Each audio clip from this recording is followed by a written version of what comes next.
Well, I should say there's kind of, yeah, there's two methods of preparation. You can either do a wet cure or a dry cure, right? So you can just do salt and sugar and spices, or you can make a wet cure or a brine. The other difference is you can make hot smoked salmon or cold smoked salmon. We're going to be making cold. So then, do you tell them we're going to return this? That's too bad.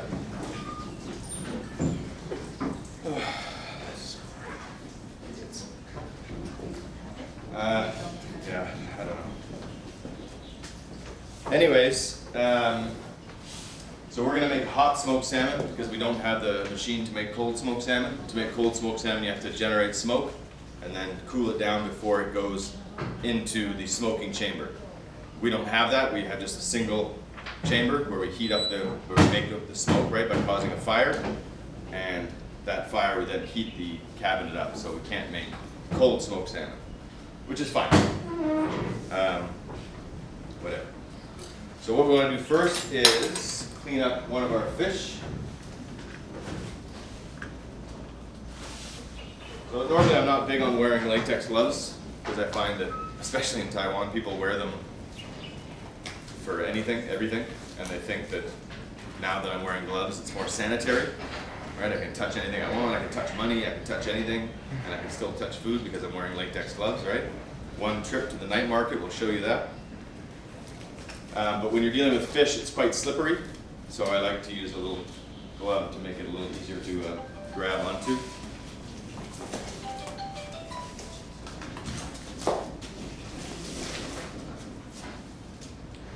So here we've got a whole Atlantic salmon, okay?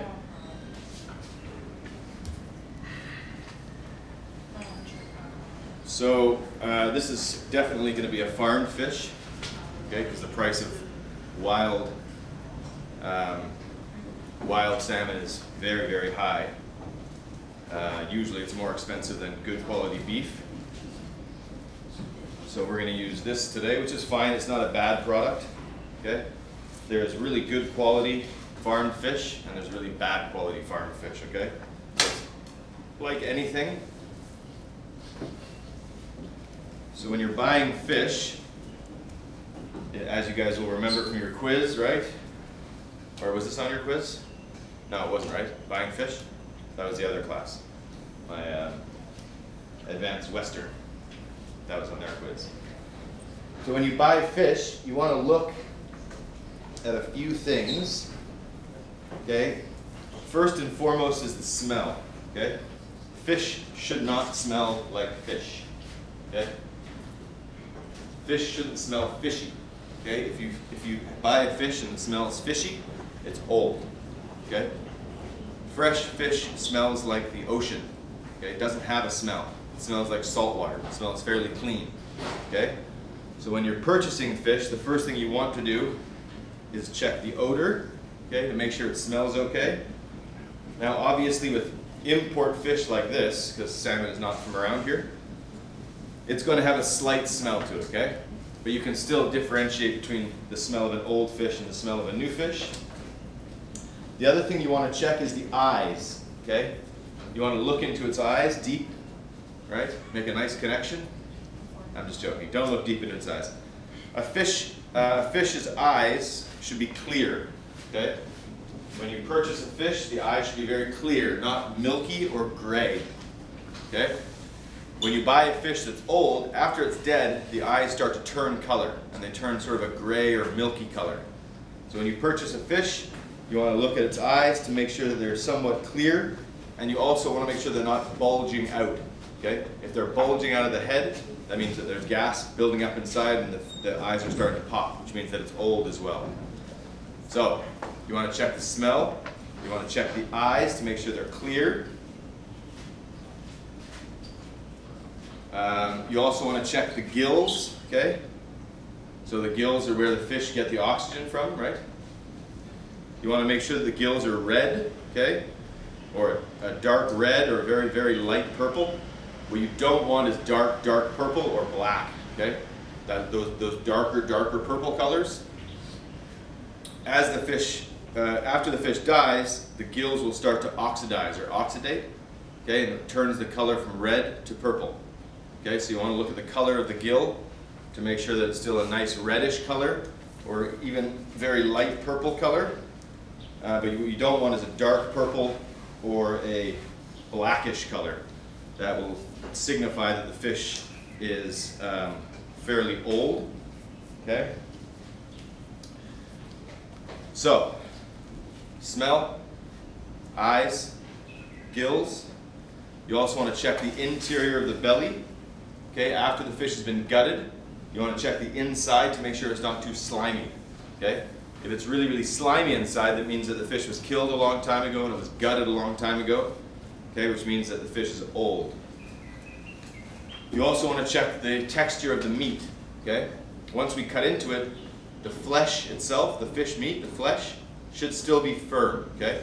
If you can push your finger into the fish very easily, that means it's old. Okay? Because it's starting to decompose. Okay? So you want to check the skin, the flesh to make sure it's firm. You also want to check the skin to make sure the skin is still shiny. Okay? It's not slippery or slick or slimy. So you want to make sure the skin is nice and tight, and you want to make sure it's nice and smooth. Okay? So those are the general things that you want to check when you purchase fresh fish. Okay? It's always nice to purchase fish with the guts still inside. Generally, if the guts are still inside, it's a fresher fish. Okay? So the other thing, what we need to do is start to process this fish a little bit. So before we do that, for what we're doing today for gravlax and for smoked salmon, it's not so important because we're not using the skin. Okay? We'll leave the skin on, but we're not going to serve it with the skin on, right? But you can always just go through and make sure that your fish has been scaled. Scalers come in lots of different varieties. I prefer this particular type. This is a Japanese one. You often see these in Taiwan, but they've got really sharp teeth. I don't really like those because they tend to score the fish skin, or they tear the fish skin quite easily. These ones, because they're nice and flat, they just pull the scales out. Okay, so this is called a fish scaler. Okay, these come in a variety of different forms. Okay, I just like these ones. When you're doing fish scaling, you just want to go from the tail towards the head. Okay, and you'll see right there, lots of scales coming out. Okay. Scaling a fish is a fairly messy business. Okay, it can go all over the place. Okay, because the scales, as you pull them back, tend to fly out. I find it's very easy to use a plastic bag and cover the fish. Right? Use a plastic bag, cover the fish, and then you can easily go through and descale it. Okay. The plastic bag will keep all the scales from going too far away. Okay. As I said, we're not going to need to scale these because we just don't need to worry about that today. But just remember that a fish scaler is what's used to scale a fish. Okay, so what I want to do is just take off this fin here.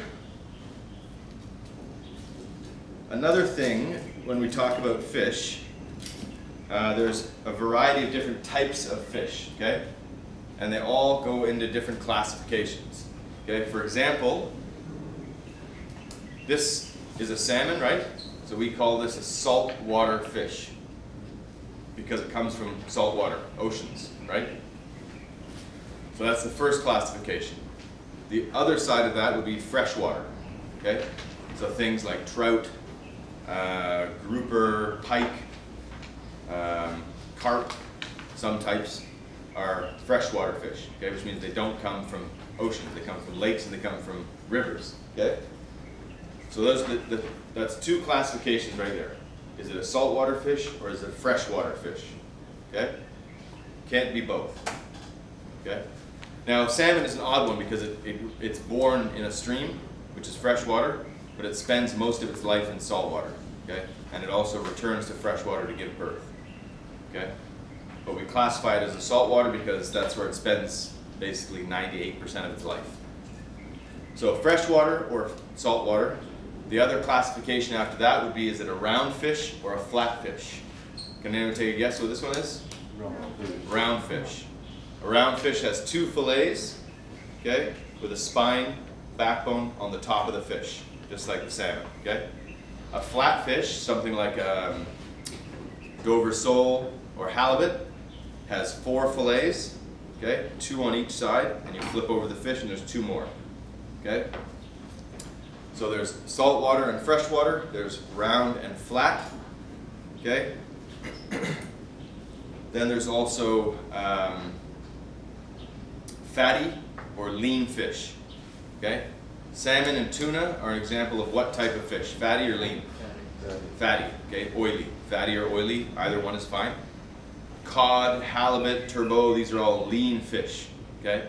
They have very little fat, okay? So that's the third classification, yeah? Saltwater or freshwater, round or flat, oily or lean. And the fourth classification would be mass market or specialty. What do you think salmon is, mass market or specialty? No.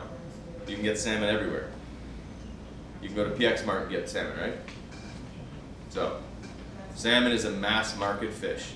It's one of the most consumed fish on the planet, right? Everywhere has it. An example of a specialty fish would be something like turbot or Dover sole, halibut. Halibut's a bit mass market too. But specialty fish are ones that are harder to get, okay, where you have to order them specifically, or they're fished in smaller numbers. And they usually have a much higher price tag because they're a specialty, okay? So remember those four classifications, okay? What are they? Start with the water first. Salt water or fresh water, then round or flat, then fat or lean, yeah, and then mass market or specialty. All right, good. Okay, so now what I want to do is just go right behind the collar here, or the neck bone.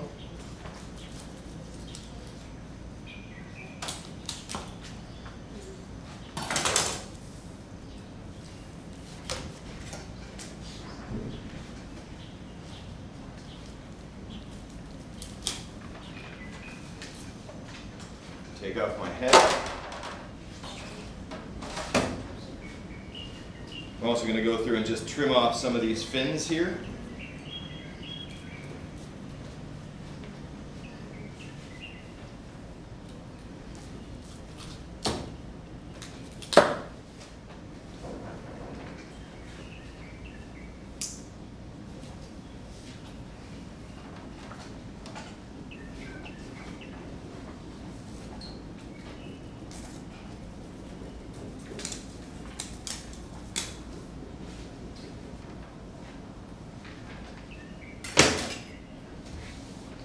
It's a good idea as well to keep your cutting board clean, okay, dry. You don't want the fish sliding all over the place, so it's a good idea just to give it a little bit of a wipe every now and then.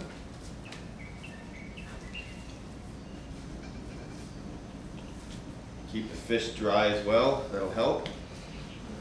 So, like I said, on a round fish, there's two fillets, okay, and in the center or the very top is the backbone, which you can see here is the white, very white piece at the top here. Okay, there's a white bone right there. That bone is the spine right there. So the fillets sit on each side of that spine, okay? So what I want to do now is just lift up my belly here. I'm just going to trim out the center part because that should have been cleaned already.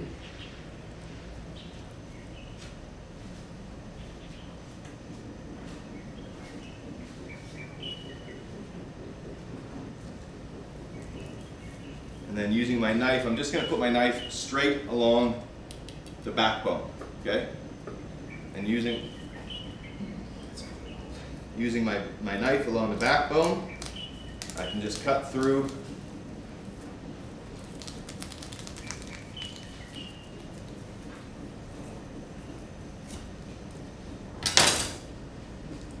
and what I'll end up with is one fillet of salmon, okay? So now you can see here the backbone is still right along the top there. So there's a lot of different ways to do this, okay? There's not really a right way and a wrong way to do a fish. Okay, there's just whichever way you're comfortable doing, okay? Some people, when they do fish, they cut in from the back here, and they go down along like that, and then they pull it up, okay? From this point, some people also go in from this side and take the bone out that way, okay? I like to flip it over and do it the other way, okay? Just personal preference, okay? Again, there's no right or wrong way.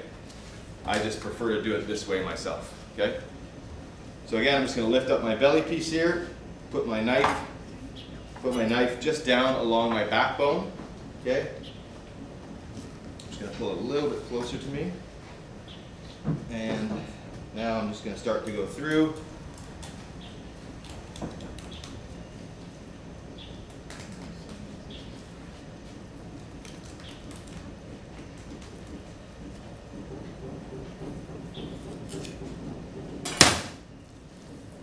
And then we end up with another fillet. This fish head.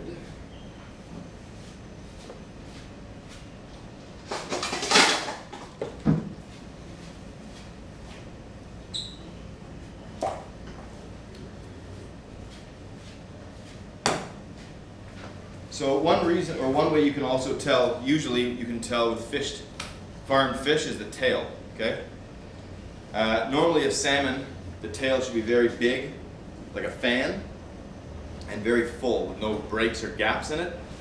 But this particular fin, you can see there's little gaps and little pieces taken out of it. Can you see that? How there's little pieces taken out of it? It's not a nice big flush fan. In fish farms, it's a very small area, and usually it's packed with a lot of fish, right? So what happens is they go usually tail to mouth, okay? So the fish swimming behind the other fish always go like this, right? That's how they move around, right? They swim, and they're constantly opening and closing their mouths, right? So what they do is they tend to bite each other's tails because they're so close, right? So they tend to nip on each other's tails like that. And what happens is you get these little nicks out of the fin, the back fin there. So this, I'm going to just trim off all this extra salmon, okay? But I'll do that after. And usually when you're done with this, you can just go right through the backbone. And I'll go through with my knife later. Owen. Can you take a tray out of there for me? Tray. No, take a tray out of here. That's a spoon. Tray.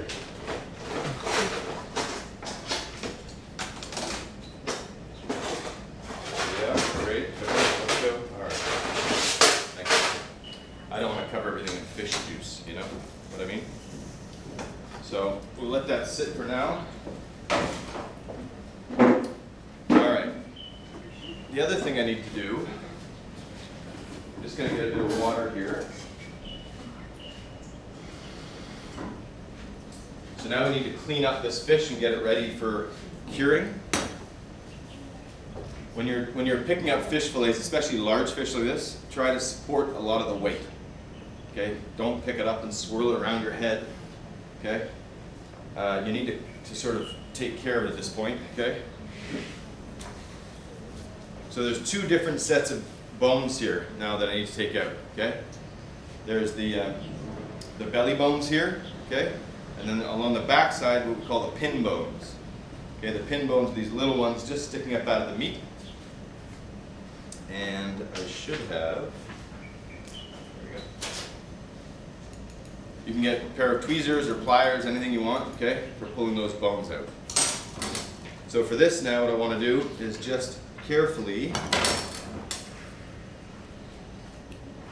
go underneath my belly bones, and you want to be able to see your knife.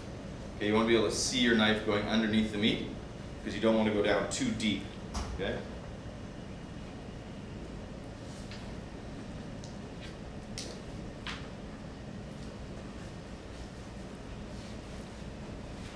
This we don't keep.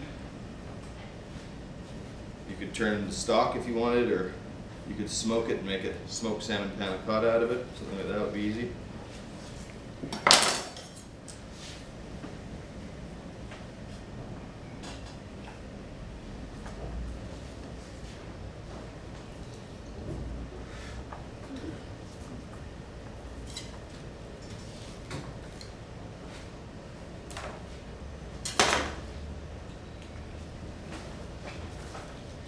just trim this up and get it ready for curing.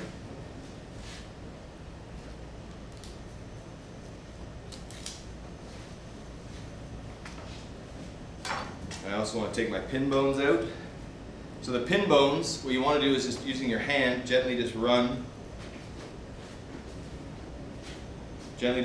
down the back of the fish there, and all the pin bones will just kind of stand up. You see how this, I don't know if you can see it or not very well, but all the pin bones just kind of stand up out of the meat like that, okay? And they usually run from the very head of the fish to about the 3/4 mark of the tail, just to where it starts to taper in where the back fin is, okay? So using my knife, using my tweezers, I'm just going to go through and pull out my pin bones here.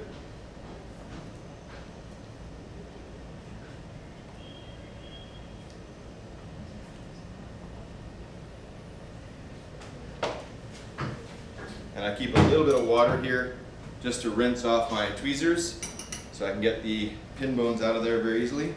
When you're taking the bones out, try not to just pull like this, okay? Because what happens is as the fish gets older, when you pull a pin bone out, you might pull a big chunk of salmon out with it, okay, or fish out with it. You can also usually tell the difference between machine and hand or human processed fish. Machine processed fish usually will just have a line down here because the machine is going very quickly pulling the bones out, so it usually pulls a lot of the meat out. Whereas if it's done in a butchery shop or a fishmonger shop, it's usually nice and flat, okay? So when you pull the bones out, just using your other hand, just secure the meat, okay? Hold it down.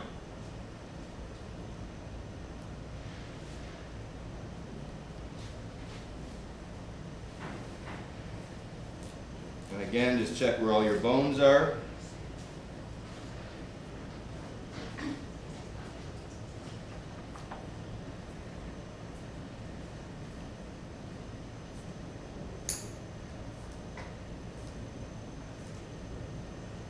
All right, so this fish is ready to go. So I'm just going to get a hotel pan here. I'll put our fish in here just for now. Take our other fish here. And we'll just go underneath here to take our belly bones out.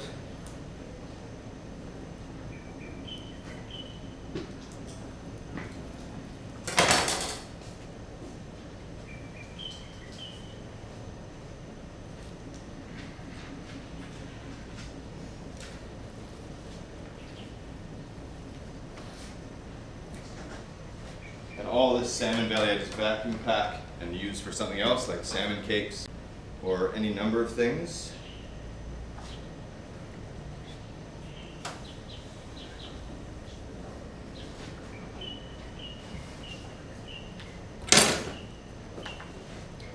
There's usually a large piece of fat that runs along the top here as well, which we can take off.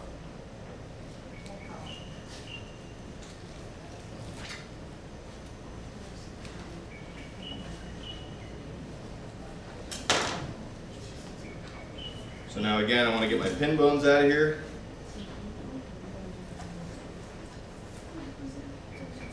So just using my tweezers.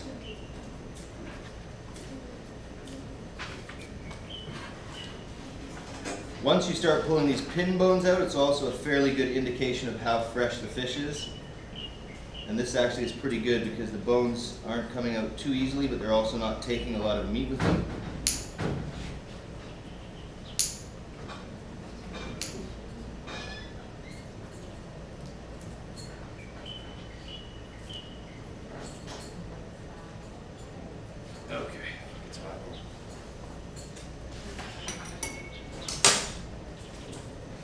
Alright, so this is also ready. What I'm going to do, because I just noticed that this pan is a little too small, so I'm just going to trim a little bit of this tail off.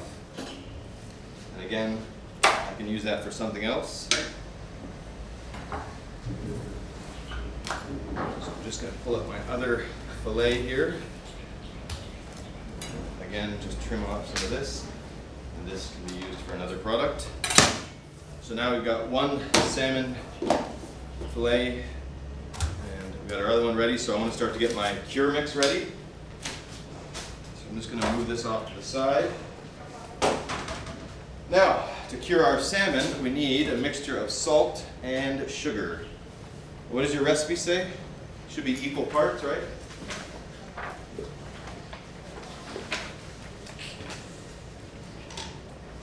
Should be equal parts of sugar and salt, right?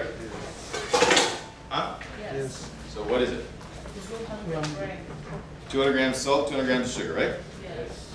And does it give a weight of fish? It just says one whole fish. One whole fish, yeah, perfect.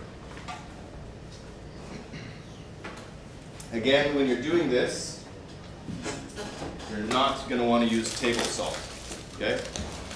In fact, you should really never use table salt when you cook, okay? It's not very good stuff. I'm going to put a little bit more in because this salmon is quite big, actually. So I'll put a bit more than 200, but the main point here is that it's equal parts, okay? And you can adjust it a little bit if you prefer your salmon to be a little more sweet. You can add a bit more sugar. But you do need a lot of salt content. Because the salt will draw the water out of the fish and effectively kill a lot of the bacteria that's in there.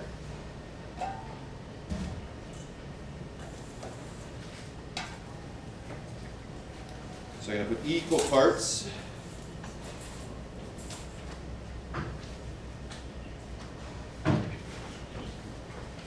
And sugar.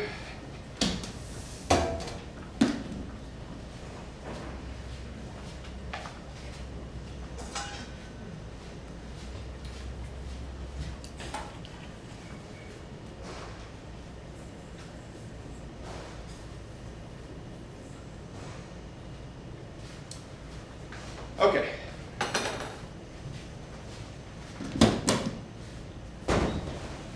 The other thing we need is I've got some fresh dill, I've got a lemon, and I've got some vodka. This is for me. When you guys aren't looking.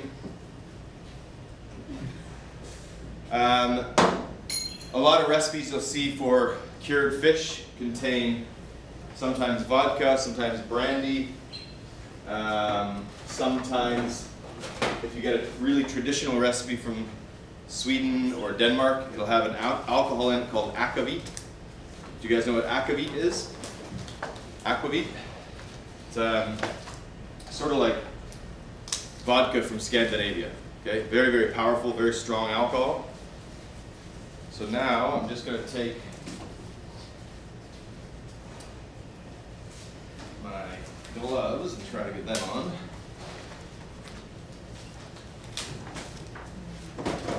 I've also got some fennel, some mustard seed here. Is that all that's in your recipe? What are the other ingredients in your recipe? Yeah, don't worry, I've just said we got vodka instead. So what's in there? Salt, sugar, Yes. and Mustard seed. mustard seed, yeah, dill, Dill. yeah, and lemon, that's it, yeah, okay. So I'm just going to take my salt and sugar and mix it up. You want to make sure that it's blended nicely.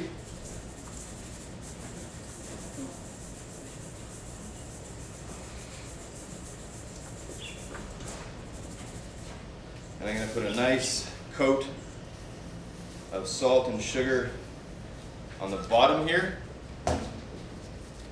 Then I'm going to put one fillet skin side down. Okay? Easy, right? So easy. Then I'm going to take another nice, first actually I'm going to take a little bit of vodka. Oops. And I'm just going to give this a little on there. Give a little on there.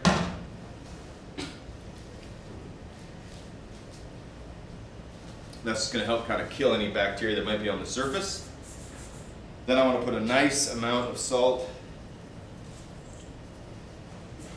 sugar onto this side of the fish.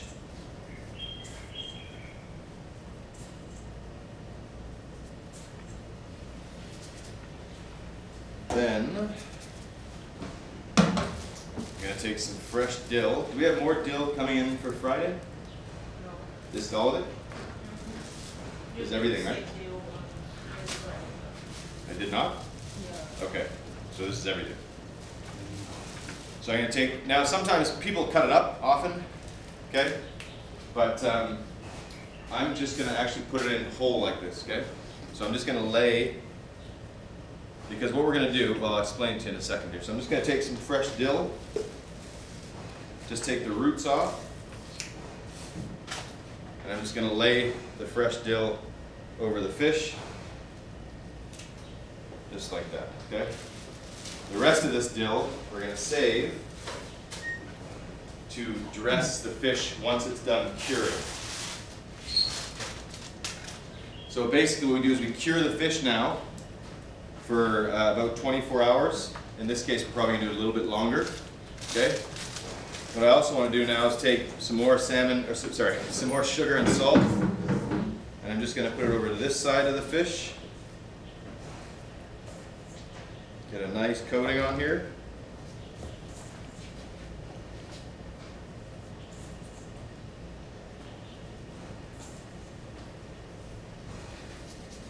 I'm gonna get my hotel pan here. What I want to do is flip it on top, okay?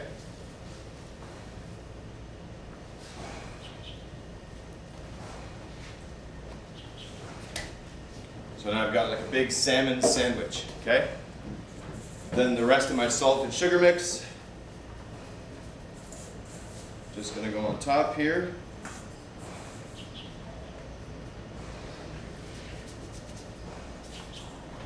And I'm gonna take my lemon and I'm just gonna take ends off. Those can go in there. Take my sticker off. I'm gonna take the peel off. Okay, and I'm going to throw the peel in.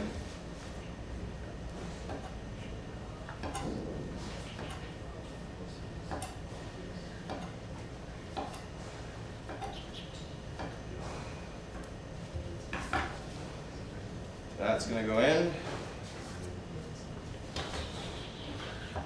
And my lemon, I'm just going to take this and just squeeze it in around the fish and throw the whole thing right in, okay?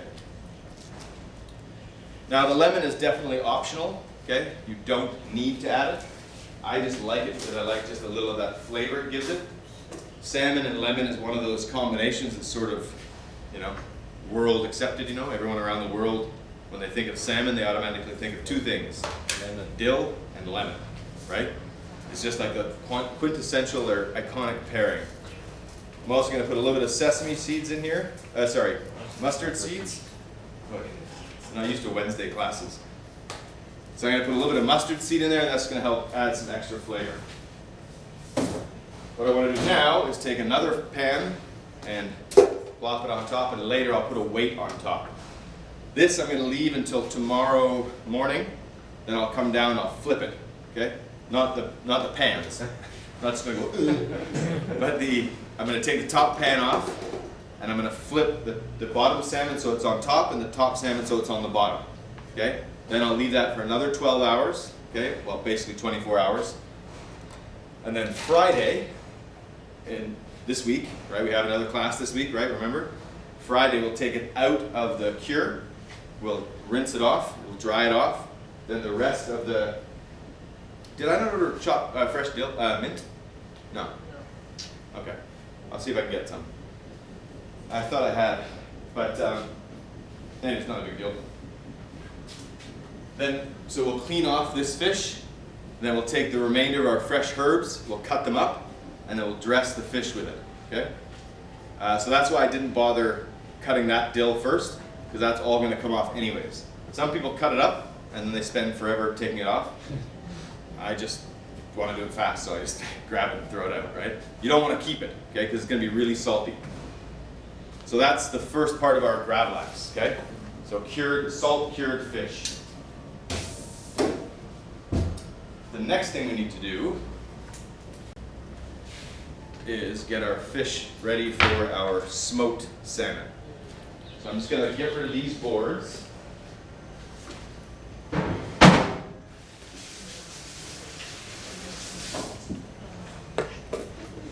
And we need to make that, I need a paper towel that I'm pretty sure you gave me. Blind? Totally blind? Behind you. Ah, there it is, it's hiding. Alright. So now you can open up your book to your recipe for smoked salmon. Okay?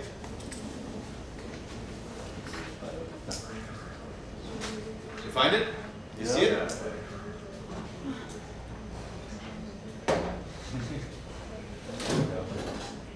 You find it? Yeah. Okay. So this one we're going to make a cure, but we're going to make a wet cure. Okay?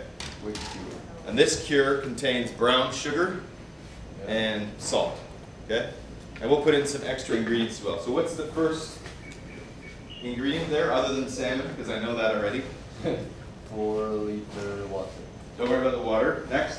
160 grams salt. 150 grams of Salt. salt. Yeah. And that's for also that recipe is one whole salmon, right? Yes. Okay. 150? 60. 160. Okay.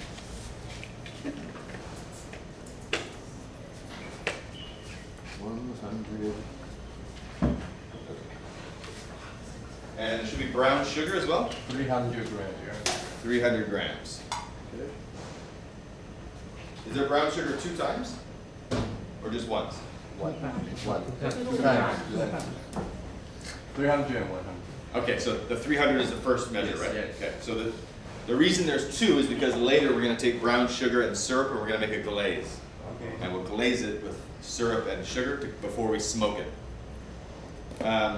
So 300. Yes. Okay. Owen, 300? Okay, Owen's my math guy.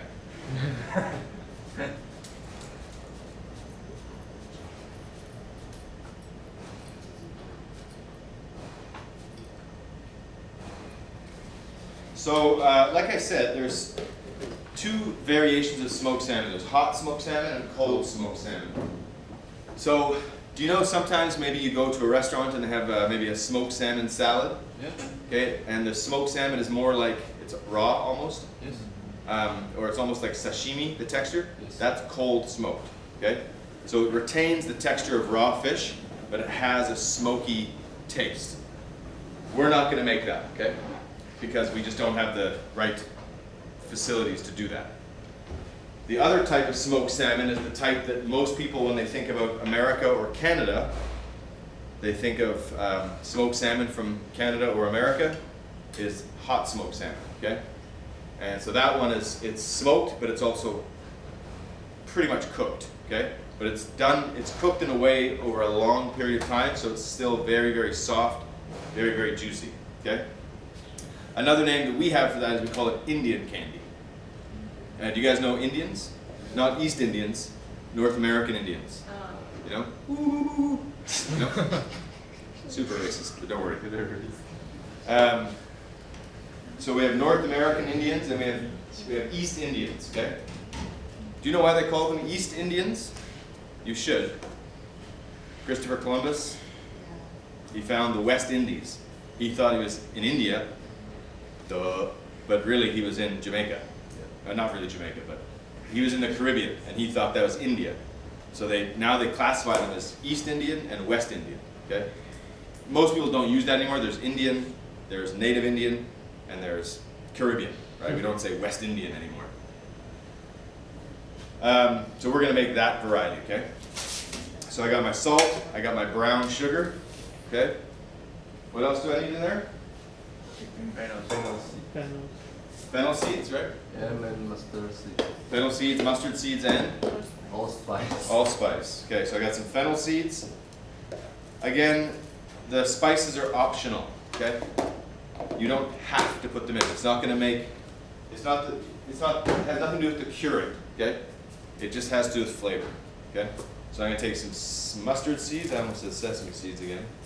I don't know what's wrong with me today. So I'm gonna take that, and I also have some allspice, okay? Also called Jamaican peppercorns, okay? They smell a lot. Have you guys ever smelled this before? Yeah, they smell very, very similar to cloves. They're very similar. They're very, very nice though. So I'm gonna put in some allspice peppercorns in there. And then I need to add some water.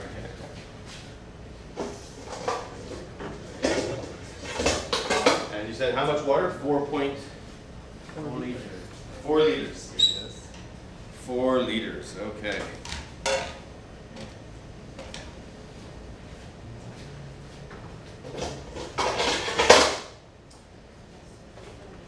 Actually, I suspect, come on, you stupid scale. I kind of suspected that the purchasing would not be able to get us the fish today. So I pulled some fish out of the freezer. It's not really the best to use frozen fish when you're smoking fish because it's got too much water in it. But we'll try, we'll see what happens. But I don't like to make exceptions for these idiots downstairs. They just have to learn to do their job. So that's 2 liters.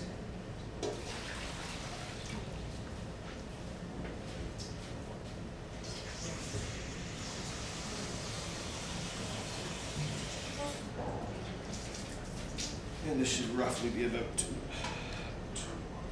1.998. Pretty good. I spilt a little bit, so that's probably about 2 grams. Okay, exact. Okay, so we've got my brine here, okay, my wet cure. Now again, there's two variations of this, right? You can do this in a dry cure, or you can do it in a wet cure, okay? I've done it both. I don't see a whole lot of difference between the two of them. I like to do the wet cure more. I find the final product is a little more, just has a nicer finish, nicer texture, the finished product, I don't know. But again, if you want to do a dry cure, you can. Okay? You do want to use, if you're doing hot smoked salmon, you want to use brown sugar. You want a nicer, you'll give it a nicer color. Okay, you want that sort of dark red, sort of auburn, almost like the chairs, like a red and the chair color mixed together. You know, like a very, I don't know how to describe it in Chinese. I don't know the name of the color, but sort of like a dark sunset, a deep red sunset. How nice that is. Deep sunset. So romantic. Okay, so my brine is ready, so I'm just going to get that out of the way, and then I'll start to get my fish in there. And we'll do it exactly the same way as we did before. I wanted to get also a flat fish for today, like a dory or turbo or something, or halibut. Unfortunately, because it's... Oh, okay, yeah. Because of coronavirus, it's fairly difficult to get deliveries. And because our class, it's actually I feel bad for you guys, because I shouldn't say it's hard to get deliveries. It's fairly easy, except, you don't need ice. They don't get ice. They get nothing.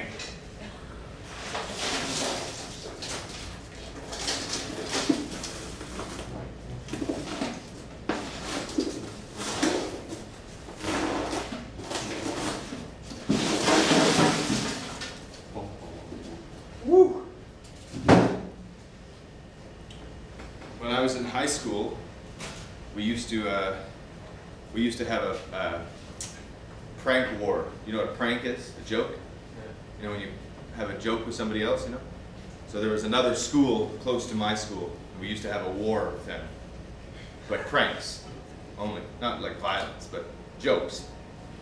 You know, just different things. One year we went to the fish market, we got a bunch of these boxes, and then we snuck into their school at night, and in all the, in the ceilings, hundreds of these boxes, you know, everywhere. And then like after a week, the whole school just smelled so bad. And they couldn't figure out. They were looking everywhere. They couldn't figure it out. And There's no camera in school. now this is back in like 1995. Cameras, man, come on. Finally, they figured it out. They searched the school looking for what is this smell coming like? I think they actually canceled school for like 2 days because the school smelled so bad that the students were like, they were getting sick. They walk in, they're like, oh, and it was horrible. But we had a great laugh. Anyways, we need to delete that from this video. So just like I said before, we're just going to clean up our fish, make sure it's nice and dry, right? That makes it easier to handle.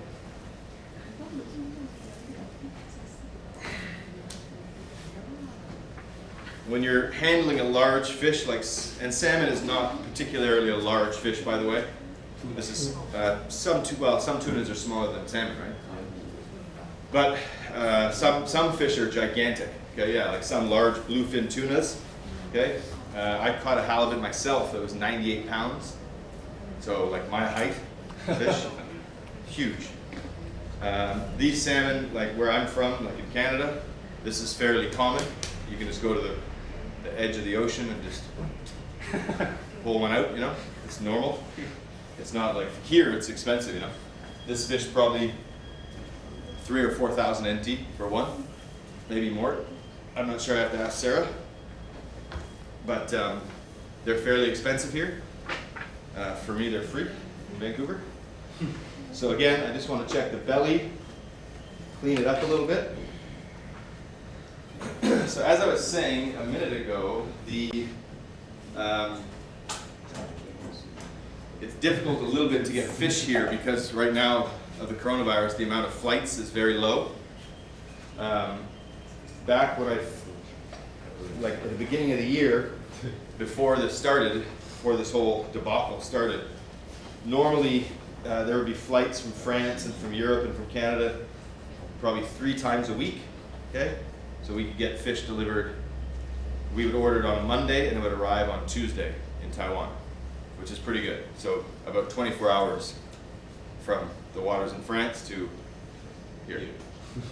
Now it's a little tricky. They get once a week on a Friday, which is the same day as your class, right? So if I order fish to come in on a Friday, it has to sit for a week before we get it. Not very good. But I did find a supplier. Remember before I talked to you guys that I want to get some oysters for you guys to try? Yes. Yeah, so I found a supplier. Again, they can bring us French oysters. So we'll get oysters delivered on Wednesday and we'll eat them on Friday. So they should be okay. We'll get some nice Gallardo oysters. All right? Which number? Number 2. I have to worry about the price too. Okay. The oysters are 95 NT for one. But these are imported French.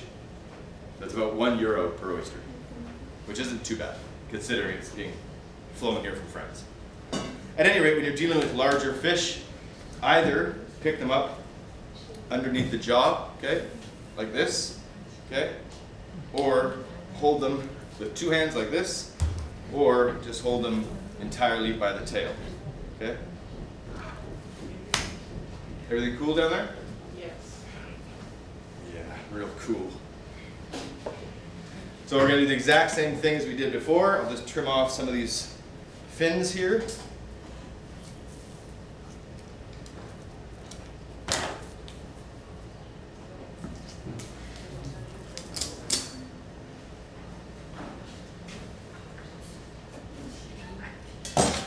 Bring this over so it's a little closer.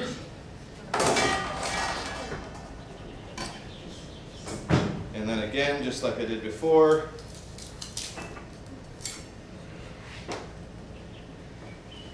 right behind the jawline, okay? Just gonna flip this guy over.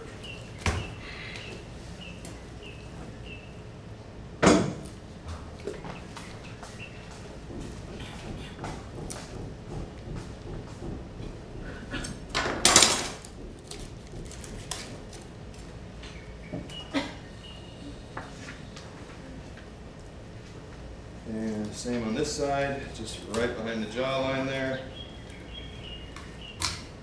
That gets our head off. And if anybody would like these heads, they're more than welcome to take them home. I don't need them. Jay, do you want a fish head?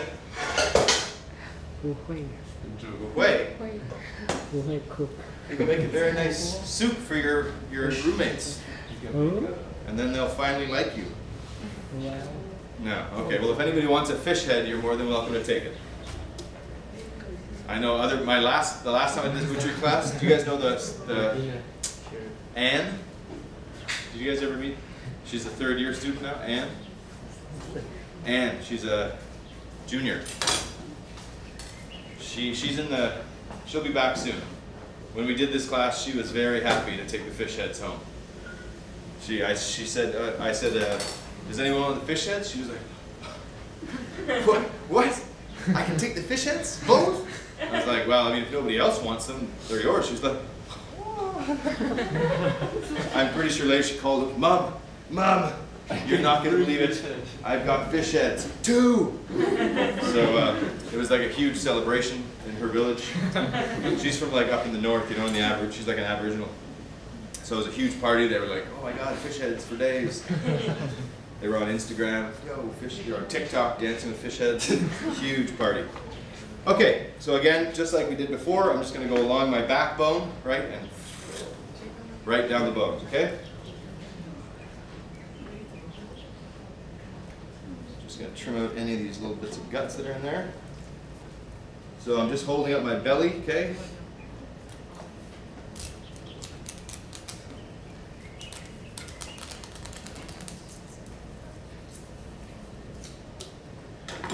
Obviously, it helps to have a sharp knife when you're doing this, right? If you have a super dull knife, it's not really going to work so well. Okay, so always make sure you have a nice sharp knife. Then I'm just going to flip it over again. And just go, again, right down the spine here.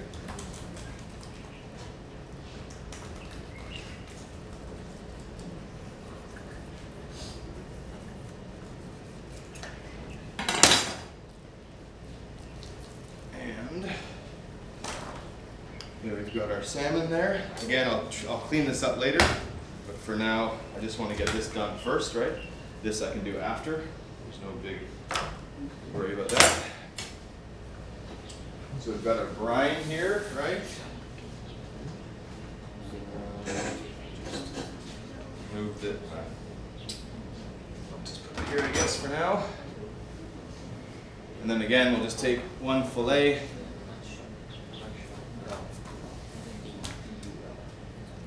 And we'll just go underneath the belly bones here.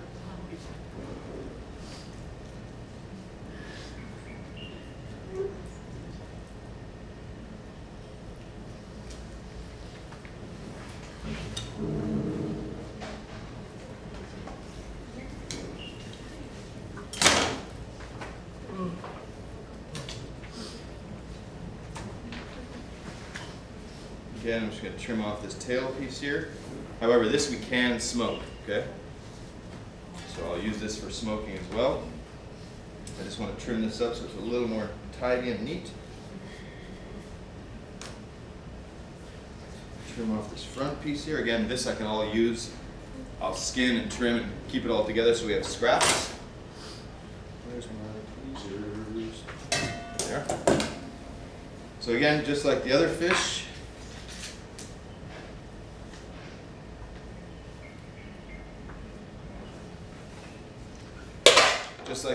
I'm just going to use my hand, and I'm just going to go back along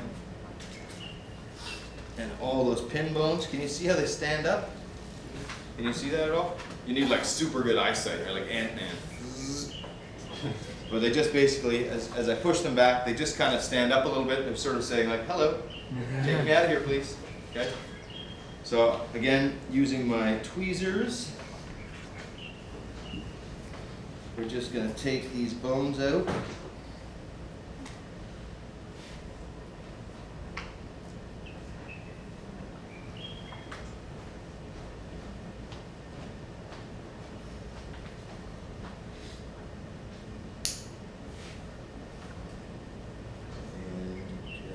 carefully.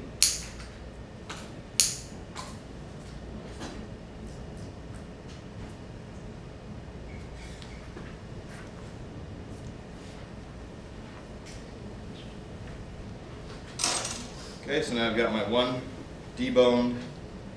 A little bit of bone here still.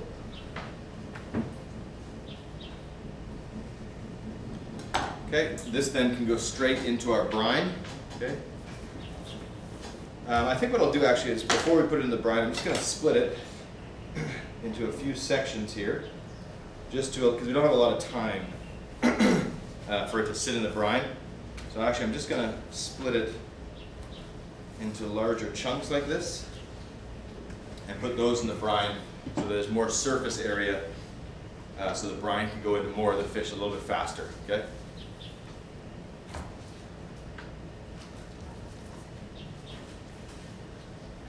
Get this in there as well. Get our other piece of fish out here.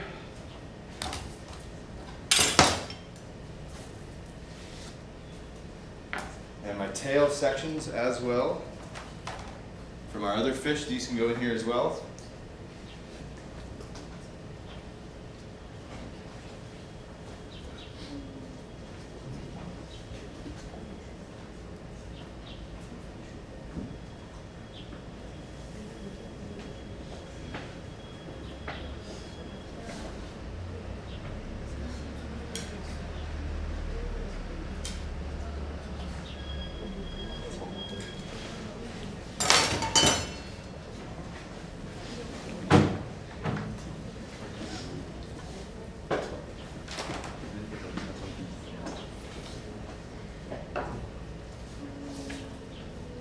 So I'm going to take my tail piece, trim that off. That's going to go straight into my brine. Again, pin bones need to come out, so using your hand, just going along the back here. Get them all standing up so you can see them. And just holding the fish down. These can come right out.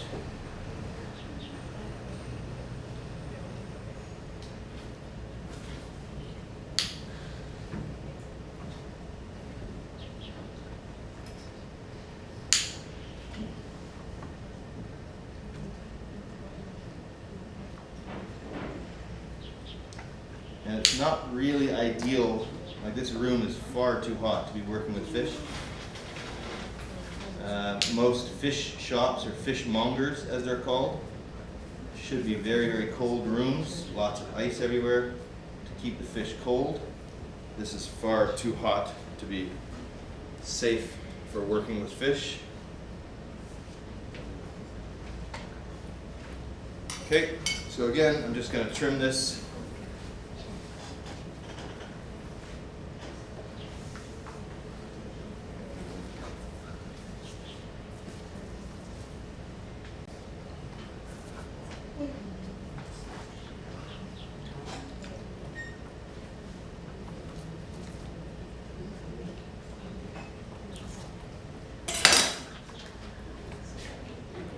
So this is our brine for our smoked salmon, okay? And this will leave 24 hours, and then tomorrow I'll take it out of the brine. I'll check it, I might leave it for a little bit longer. And then we'll take it out of the brine, we'll put it onto a tray, a rack, okay? And we'll let it start to dry so we can form what? Huh? The pellicle, yes. So we need to form the pellicle so that we can smoke it properly.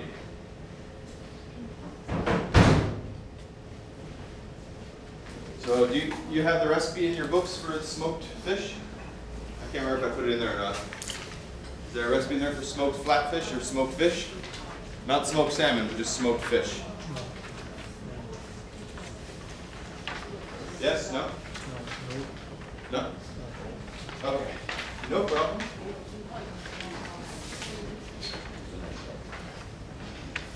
We're just going to use very, very similar cure that we just did for the smoked salmon. So I'm going to take another couple liters of water.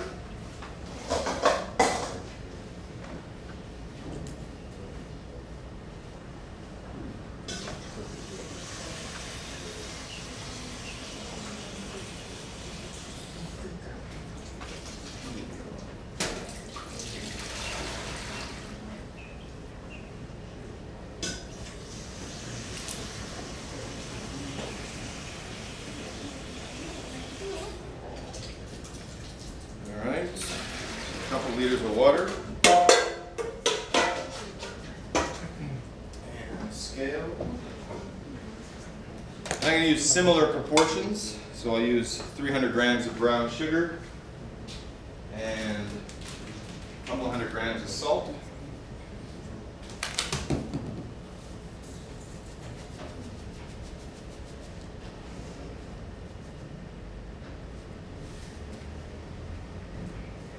So I'll get some salt in the water here.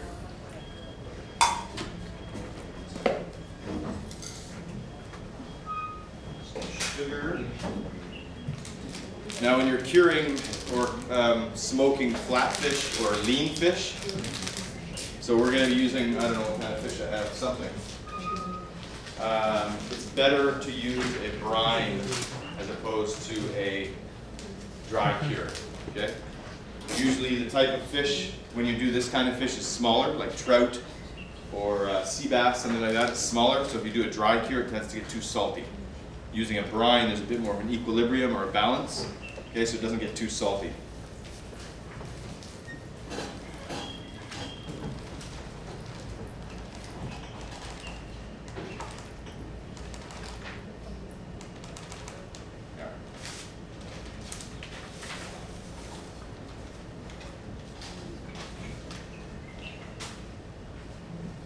So I'll get this in as well. Now, Just make sure to change a couple more cutting boards here.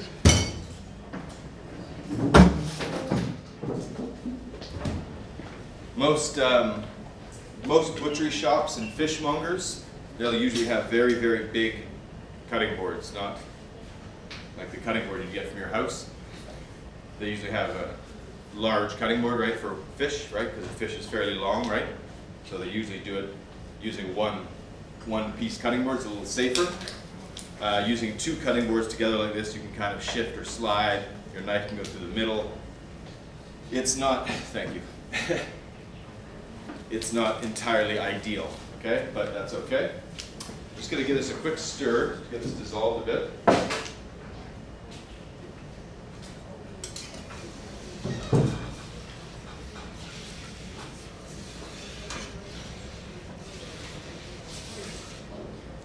And this one, I'm not going to put any fennel seeds or anything like that. I'm just going to put a few bay leaves. So I've got basically the same sugar, salt, and water mixture. And for this particular fish, I'm just going to use a few bay leaves and some black peppercorns, just for a slightly different flavor profile. So here we've got a few different kinds of fish. Here we've got some mackerel, some frozen mackerel.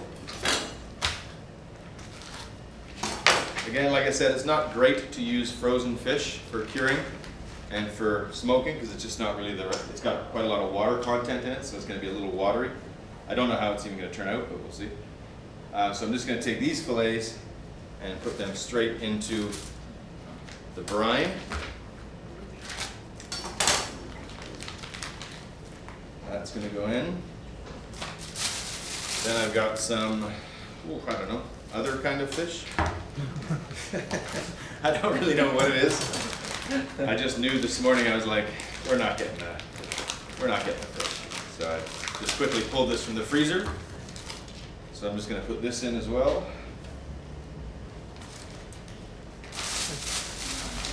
And actually I had a bunch of this in the freezer, so I figured I'd use it up nice and easy.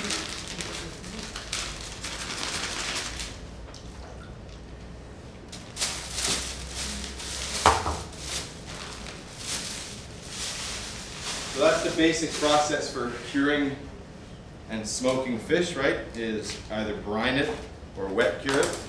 Brine it or dry cure it. And then take it out of your brine, rinse it off, form a pellicle, and then smoke it.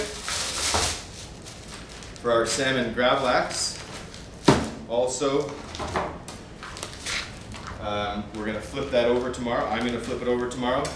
So we've just got a basic mixture of equal parts salt and sugar, right? With some different spices. Some alcohol was usually common in there, more as a disinfectant than a flavoring. Okay? It's usually used to kill any bacteria, as opposed to adding any flavor, really. And so basically on Friday, we'll finish these three things off. So Friday we'll take the salmon out of the brine. We'll let it form a pellicle, and then I'll smoke it Friday evening in my evening class. Friday we'll take this small fish out of the brine, and we'll let it form a little pellicle, and then we'll smoke it during the class. And also the gravlax, we'll take the gravlax out from the salt. We'll wash it, we'll dry it, we'll coat it with more fresh herbs, and then we'll vacuum pack it, and we'll let it sit for another week in the fridge so that it can get nice and cured, and the flavors will become a little more prominent, and they'll sort of distribute a bit more. Very similar to when we do the cured meats, the bacon. When we cured the bacon and we cured the pig jowl, we vacuum pack that right after it's cured to let the flavor sort of dissipate throughout the whole piece of meat, and it becomes a little more balanced. Okay. So as for this, let's move this off to the side.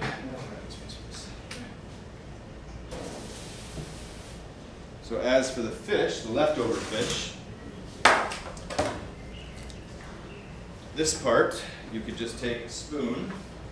They have special tools for this. It looks sort of like I don't know how to describe it really. They have you can buy special tools for cleaning fish bones.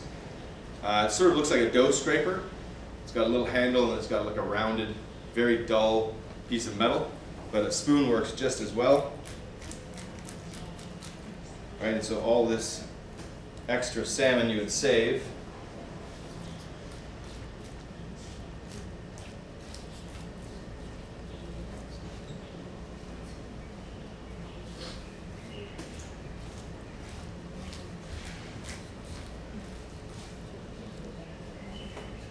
And this you could turn into salmon cakes.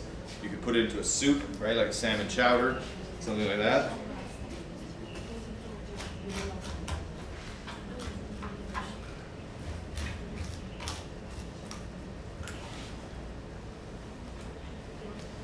You would do both sides.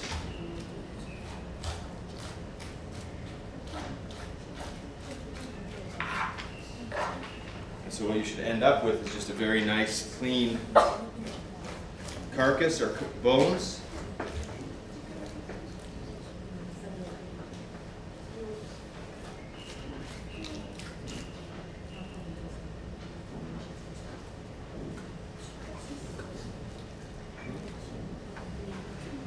So what you end up then with is just a clean carcass with really nothing left on it, okay?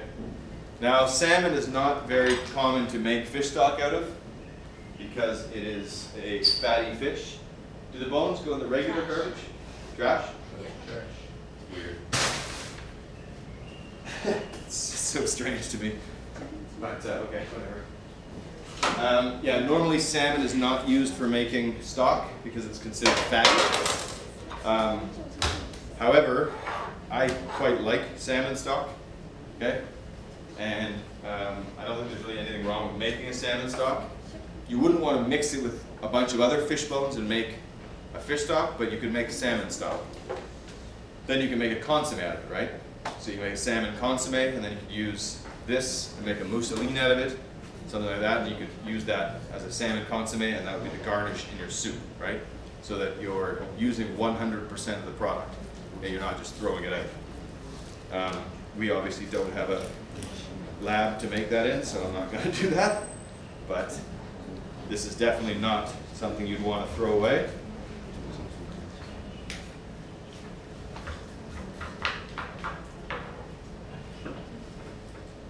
And can easily be vacuum packed and frozen and used at a later date, which is what I'm going to do with it, as a matter of fact.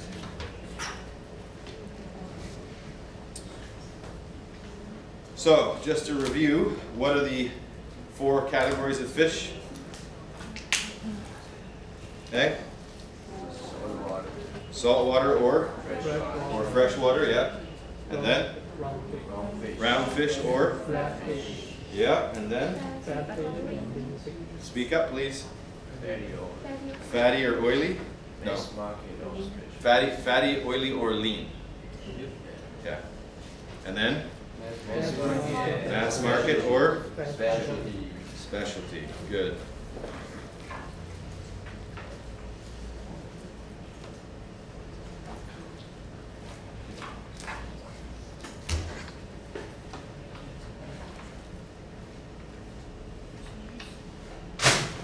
And so nobody wants the heads? Steven. Huh? I'll take one. Just one. I'll give one to another. You're gonna take both? Yes. Too much. Okay, just one? Okay, Jay, you sure you don't want? You know what you should do? Put it in his desk. Okay, well, that makes me sad, but I understand. Nobody wants to carry around a fish head all day. And then, so these belly pieces, again, I would just trim them down and use the meat for something else. So you can just go through, take off the skin.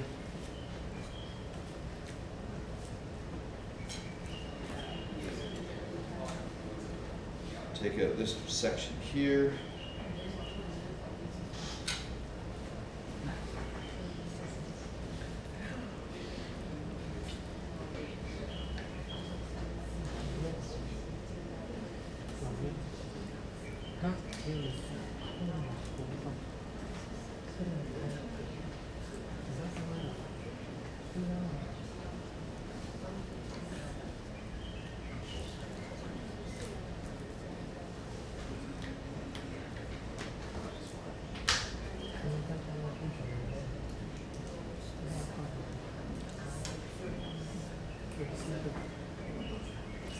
And I would keep this separate from the rest of the other trimming because the belly is quite different than the rest of the salmon around the bones.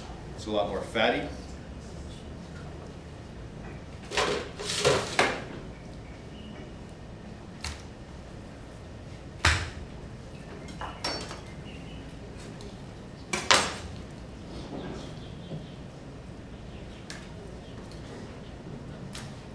So that's basically it for today, actually. Like I said, this class, we have to do it because it's difficult to do cured and smoked fish from Friday to Friday class schedule. It just doesn't work. We can't leave it curing for a week or else it'll be the saltiest thing on the planet. So we just have to do it in 2 classes like this. But that's okay because then that means we don't have a class on Saturday, right? June 20th, right? So I have an updated class schedule for you guys. I figured out that you said there was a missing week, right? There's not really a missing week. I just forgot to move your cleaning day. At any rate, we should be fine. I've adjusted the schedule a little bit for what we're going to make from week to week, just so that we have so that our schedule ties in a bit better with the 2A class. Have you guys ever cooked gooey duck before, or have you ever seen it? No. Have you ever seen? You've never seen it before? Gooey duck? You know what it is, yeah? So we're gonna. Has anyone here cooked it before? Huh? So nobody's cooked gooey duck before? Ever? That you've seen it before, all of you? Who hasn't seen a gooey duck? Who has not seen gooey duck before? You've all seen it? Why is it when I ask a question I get nothing but blank, stupid stares at me? Who has not seen gooey duck before? You. Okay, take out your phones and Google it, because I want to get the ridiculous laughter out of the way now, so that when we actually cook gooey duck, you guys aren't losing your minds over it. The gooey duck is a type of clam.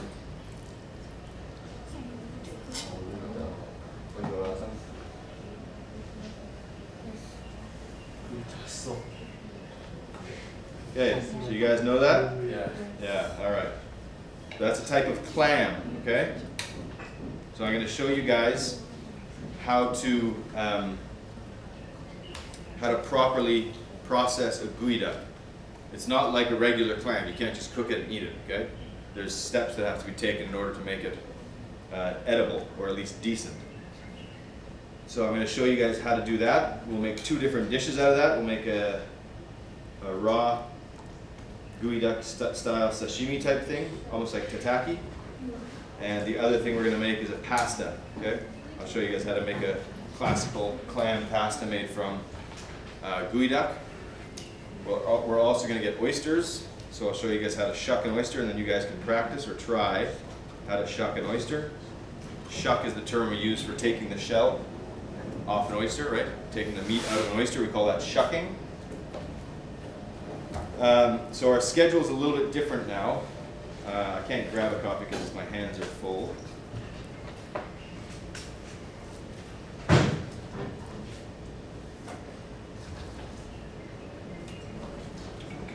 So as I mentioned, all of this fish will be utilized for something else, yeah? So we don't really throw much away.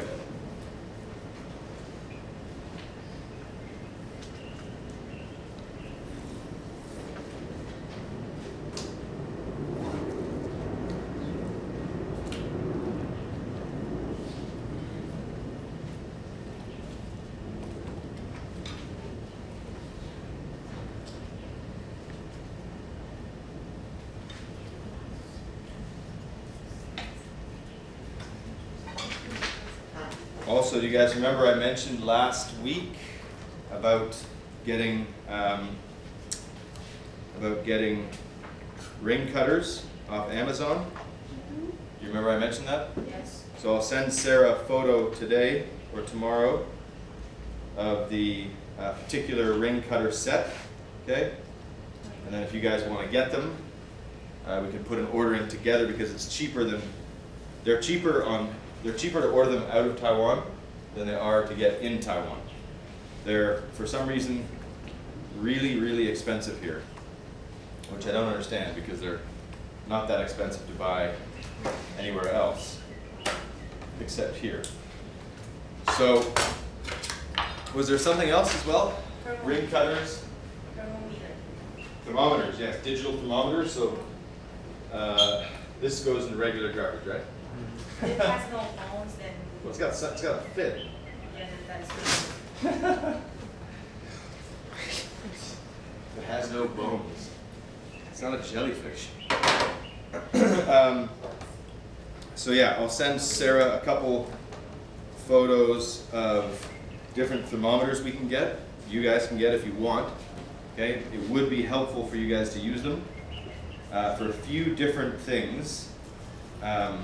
Obviously, cooking hot food, right? It's nice to know what the temperatures are, so that you don't kill anybody. Also, in baking and pastry, you're going to need it. A thermometer, because for tempering chocolate and for working with different batters, you're going to need to register the temperature. Same with sugar. I'm not even going to bother cleaning this, I don't think. When we work with sugar, you need to be able to measure the temperature, because sugar at different temperatures acts different ways. Okay, do you guys know that about sugar? You guys know that about sugar or not? Yes. So the hotter you cook sugar to, the harder it gets when it cools down. Okay, but if you don't know what the temperature is, your final product is not going to work. Okay? So there's a few things that, again, this is up to you guys. Okay? If you want to buy it, fine. I can help you to get it. We can put an order together. But if you don't get it, don't ask to use mine next semester. You understand? Because that's not going to happen. Okay? Because I have too many times students come up to me, oh, can I borrow your this, can I borrow your that? No, you should have your own, okay? They're not expensive items, I'm not asking you to buy a Ferrari, okay? I'm just asking you to buy a thermometer, okay? Also, knifeware, if you're interested, I can still get a deal on different knives, okay?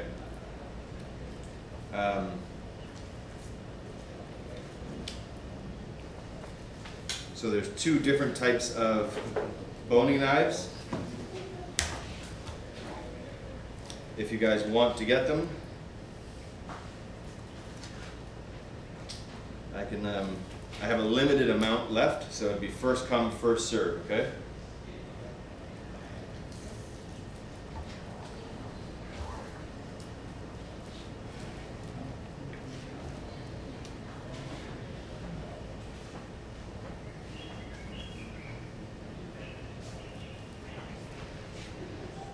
Oh, hello, Doug.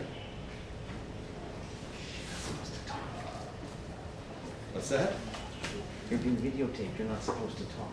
Oh, it's fine. All right. My classes are very casual. Right, Jay? Yes. Yeah. Okay, so now you can see, right?